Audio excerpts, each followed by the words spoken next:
Hai teman-teman, ketemu lagi nih sama suara aku. Sekarang kita bakal lanjut ke jurnal penyesuaian. Habis itu kita posting lagi ke Ledger dan terakhir kita susun adjusted trial balance atau neraca saldo setelah penyesuaian.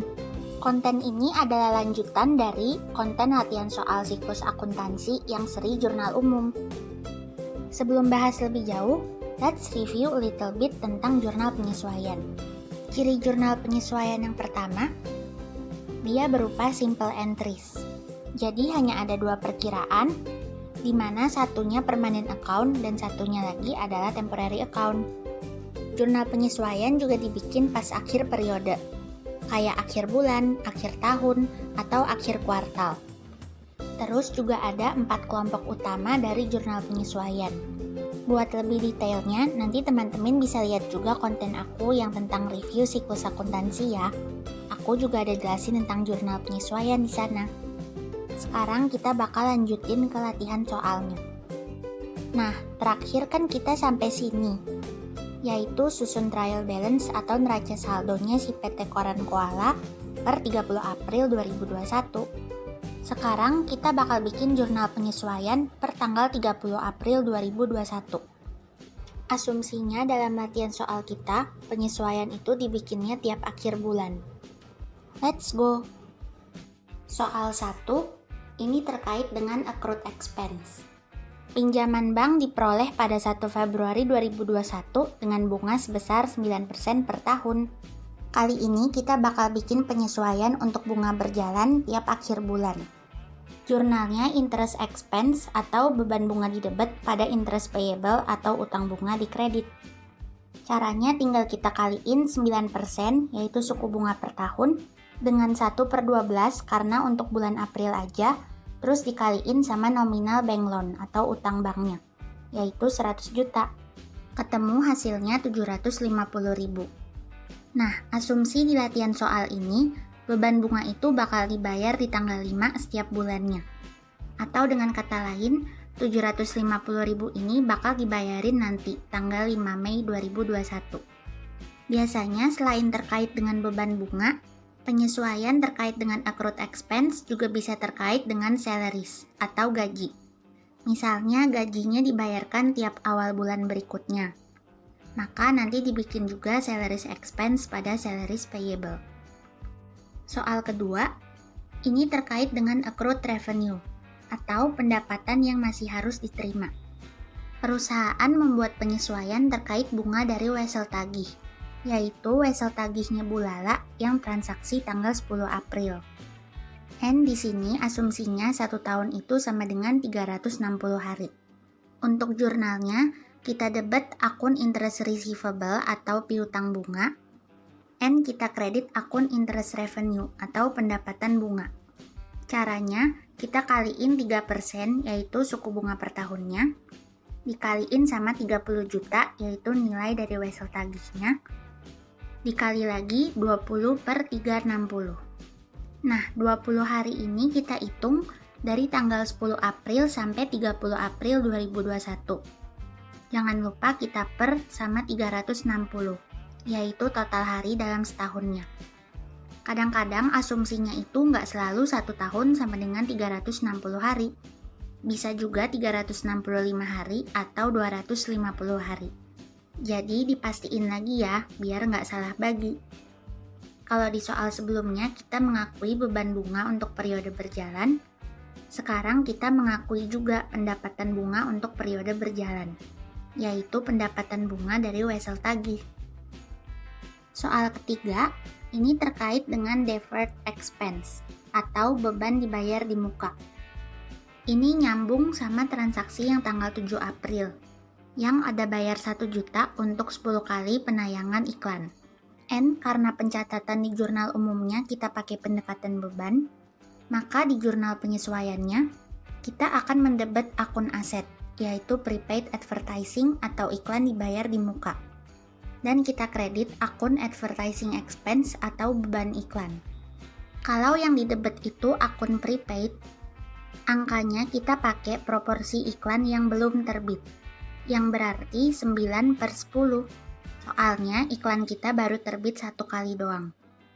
Sebaliknya, Kalau tadi kita pakai pendekatan aset untuk pencatatan di jurnal umumnya, nanti jurnal penyesuaiannya tinggal dibalik aja.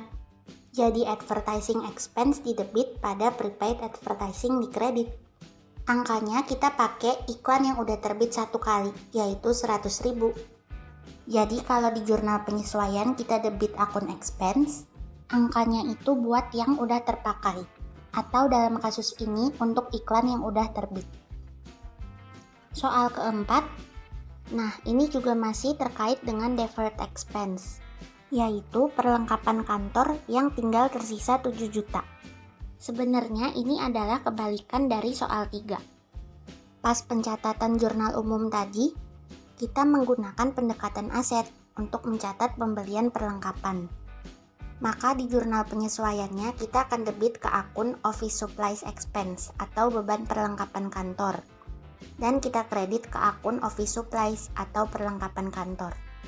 Untuk angkanya, kita menggunakan saldo perlengkapan yang sudah terpakai.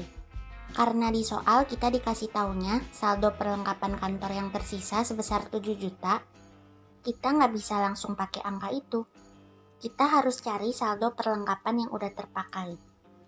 Caranya, 11 juta yang merupakan saldo dari office supplies di neraca saldo, dikurangin deh sama perlengkapan kantor yang masih tersisa di akhir periode.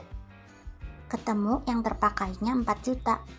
Terus kita masukin deh ke jurnal penyesuaian. Soal kelima, sekarang terkait dengan deferred revenue atau pendapatan diterima di muka.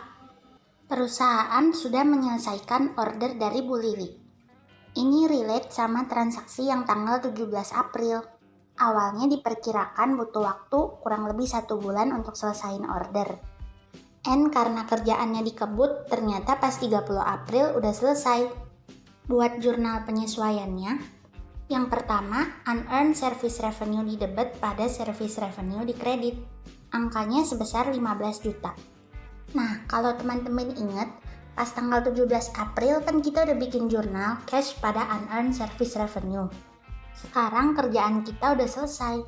Dan utang jasa atau unearned service revenue yang kita punya itu udah lunas. Karena kita udah selesaiin ordernya. That's why unearned-nya itu ada di sisi debit atau kita hapus. And sekarang kita udah boleh akuin revenue atau pendapatan sebesar 15 juta. Kalau jurnal yang kedua, kita mau mengakui pendapatan yang 85 jutanya lagi, sesuai sama total order kita sebesar 100 juta, pas transaksi tanggal 17 April. Pasangannya akun account receivable atau piutang dagang di sisi debit. Soalnya yang 85 juta itu kan kita belum terima uangnya. Next, aku hampir aja kelupaan nih teman-teman. Ternyata masih ada satu penyesuaian lagi nih yang ketinggalan terkait deferred expense, yaitu terkait prepaid rent atau sewa dibayar di muka. Di mana saldo sewa dibayar di muka atau prepaid rent yang sebesar 12 juta itu untuk masa sewa 1 tahun. Karena di trial balance itu pakainya akun prepaid rent atau akun aset, maka penyesuaiannya kita debit ke akun beban, yaitu rent expense. Angkanya adalah untuk sewa yang udah berjalan, yaitu 1 bulan. Ingat lagi asumsi soal kita kalau jurnal penyesuaiannya itu dibikin setiap akhir bulan. Contoh lain, kalau penyesuaiannya dibikin pas akhir tahun, mungkin aja bisa lebih dari 1 bulan. Misalnya, sewa untuk 1 tahun dimulai dari tanggal 1 September. Berarti rent expense di 31 Desember itu buat 4 bulan, yaitu dari bulan September sampai Desember. And last but not least, ada lagi nih jurnal penyesuaian di luar 4 kelompok utama tadi, yaitu jurnal penyusutan aset tetap. Kalau teman-teman ingat, ada 4 metode penyusutan, yaitu straight line atau garis lurus, declining balance atau saldo menurun, unit of activity, dan sum of the year digit atau metode angka tahun. Keempat metode itu udah aku jelasin secara detail di konten latihan soal dan pembahasan tentang aset tetap. Check it out ya teman-teman. Nah, balik lagi ke sini, asumsiin semuanya pakai metode penyusutan straight line.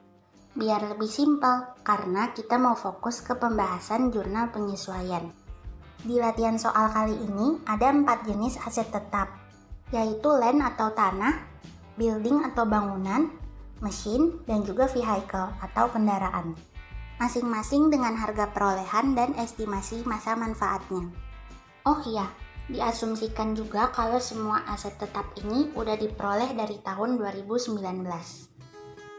Untuk jurnal penyesuaiannya, yaitu beban penyusutan atau depreciation expense, ada akumulasi penyusutan atau accumulated depreciation. Cuma beda di objeknya aja, apakah itu untuk building, mesin, atau vehicle. Misalnya untuk building dengan menggunakan metode straight line, cost-nya tadi yang 900 juta dikurangin sama estimasi nilai sisa jika ada, yaitu 0 di latihan soal kita ini. Habis itu dibagi sama estimasi masa manfaatnya, yaitu 20 tahun. And jangan lupa karena kita bikin penyesuaiannya itu per bulan, berarti sekarang kita bikin yang untuk bulan April aja. That's why dikaliin 1/12. Ketemu deh hasilnya, 3.750.000. Begitu juga dengan mesin dan vehicle. Harga perolehan dikurangin dengan estimasi nilai sisa jika ada, terus dibagi masa manfaatnya, N dikali 1/12. Ketemu masing-masing hasilnya, 3.125.000 dan 2.500.000. Nah, habis selesai bikin jurnal penyesuaian, step berikutnya adalah kita posting lagi ke ledger atau buku besar. Untuk kali ini, aku contohin buku besar buat 4 akun ya, yaitu buat akun Office Supplies, Unearned Service Revenue, dan Advertising Expense. Yang pertama, akun Office Supplies. Kita masukin dulu saldo awalnya Office Supplies dari neraca saldo, yaitu 10 juta. Terus kita tambah kurangin sama postingan dari jurnal umum. Kalau yang terkait Office Supplies ada di transaksi tanggal 13 April, yaitu pembelian perlengkapan secara tunai sebesar 1 juta. Kita taruh angka 1 jutanya di bagian debit, karena kan perlengkapan kita udah bertambah. And jangan lupa juga di-update balance-nya, menjadi 11 juta. Terus tanggal 30 April, kita kan juga ada bikin jurnal penyesuaian terkait akun Office Supplies, yang jurnalnya Office Supplies Expense pada Office Supplies sebesar 4 juta. Jangan lupa diposting juga ke buku besarnya. Kita taruh 4 juta di sisi kredit, sehingga ketemu balance yang paling update-nya buat Office Supplies sebesar 7 juta. Kalau untuk bagian balance, kita isi di salah satu bagian aja, debit or credit, tergantung saldo normal dari akun tersebut. Karena akun Office Supply saldo normalnya di debit, kita isi dan update saldonya di bagian debit. Yang kedua, buku besar untuk akun Unearned Service Revenue. Prinsipnya sama, kita pindahin dulu saldo awal dari neraca saldo, terus postingan dari jurnal umum dan jurnal penyesuaian, sampai ketemu saldo paling update-nya. Bedanya, akun Unearned Service Revenue itu saldo normalnya di kredit. Makanya di bagian saldo atau balance, kita isinya di bagian kredit. Di sini, aku kasih contoh nama-nama kolomnya dalam bahasa Inggris dan bahasa Indonesia. Nanti tinggal disesuaikan aja sama kebutuhan teman-teman, maunya pakai bahasa yang mana. Contoh buku besar berikutnya, yaitu untuk akun Service Revenue atau pendapatan jasa, dan Advertising Expense atau beban iklan. Caranya sama, kita pindahin saldo awal dari masing-masing akun, habis itu baru postingan dari jurnal umum dan jurnal penyesuaian. Kalau saldo awalnya nggak ada, di description atau keterangannya teman-teman bisa tetap tulis beginning balance atau saldo awal. Terus nanti dikasih strip. Kayak akun Service Revenue dan Advertising Expense, di neraca saldo awal periode kan nggak ada saldonya. Jadi aku kasih strip. And satu hal lagi, di bagian keterangan itu bebas sih, teman-teman gak harus ikutin aku. Kalau aku kan tulisnya beginning balance, posting, sama jurnal penyesuaian. Kadang ada juga yang di keterangannya itu kayak jenis kegiatannya. Misalnya tanggal 10 April yang buku besar akun service revenue, teman-teman tulis di bagian keterangannya penjualan kredit. Terus di buku besarnya akun advertising expense yang tanggal 7 April, teman-teman tulis pembayaran iklan. Kayak gitu juga boleh.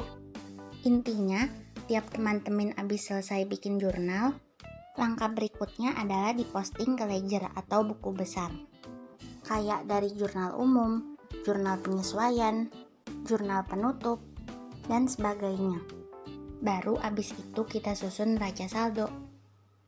Nah, karena kita udah posting dari jurnal penyesuaian, berarti neraca saldo yang akan kita susun nanti namanya neraca saldo setelah penyesuaian atau neraca saldo setelah disesuaikan. Bahasa Inggrisnya adjusted trial balance. Kadang di latihan soal untuk mempersingkat waktu, buku besar itu nggak diminta. Jadi langsung dari jurnal penyesuaian kita disuruh susun adjusted trial balance-nya.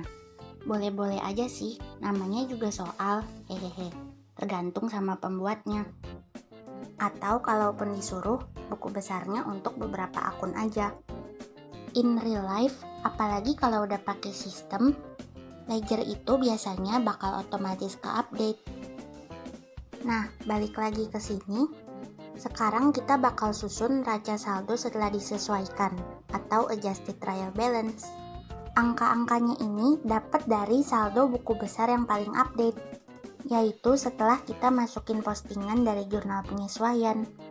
Atau kalaupun kita nggak bikin buku besarnya, kita tambah kurangin aja saldo awal sama jurnal umum dan jurnal penyesuaiannya akun-akun tersebut.